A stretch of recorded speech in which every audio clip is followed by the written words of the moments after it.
We're at Lunn and Ewell Road, which is the far southwest corner of the county, and it's southwest of the city of Lakeland.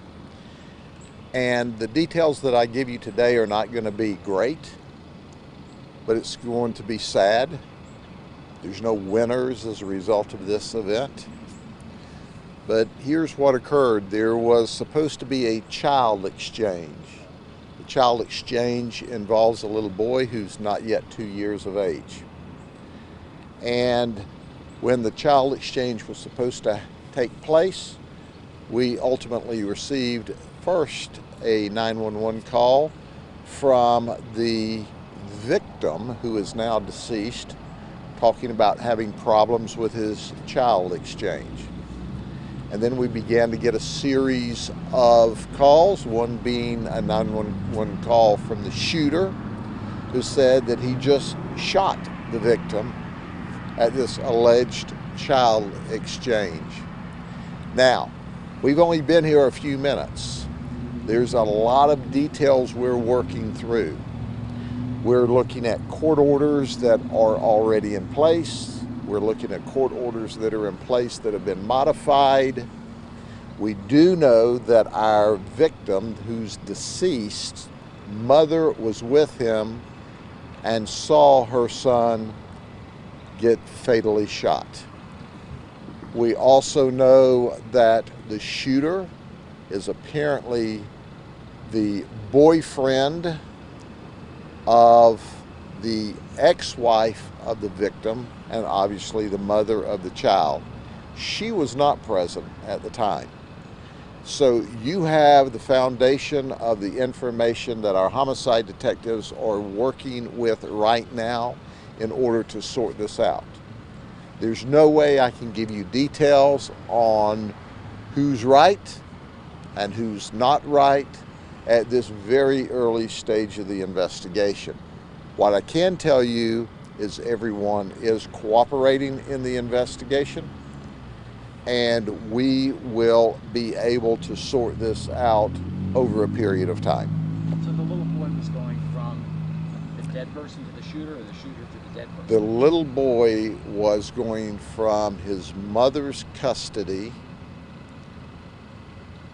with the boyfriend and the mother's residence, or maybe not. I don't know if she lived there or not, but that's where the custody exchange was supposed to take place, at the shooter's residence. The boy's father is the victim, and he was to pick the child up.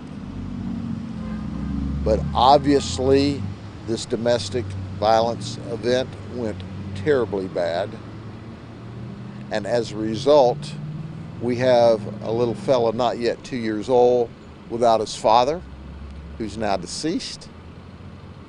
We have a victim who was shot in the presence of his mother and is now deceased.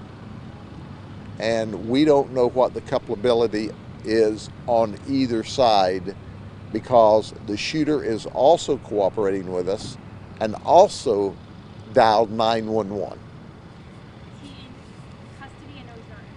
He is with our detectives and is explaining to us what happened from his perspective. So some type of altercation happened between the two men? Some kind of altercation happened. I don't know if it was a physical altercation. I don't know if it was only verbal, but I do know that the victim of the shooting dialed 911, and then the shooter, we won't call him a suspect because we don't know if he is at this point in the investigation, but the shooter also a few minutes later called 911. We also know a neighbor who heard the gunshots called 911. So at this time, everyone's cooperating. At this time, we are investigating a horribly tragic domestic event, and there's no winners here. We've got a little fella, less than 2, that'll never be able to be with his father again. We don't know if his father was the aggressor. We don't know why the shooter shot. All of that's under investigation. and we'll report those facts to you as the investigation goes on. So the boyfriend came with the little boy to drop it off with the little boy's biological dad. The mother came with her son to pick up his son, the little boy. The little boy now is with his mother. How many times was the victim shot? Don't know yet. Can you tell us the name of the shooter? No, I can't yet. We will at the appropriate time. We're still sorting this out.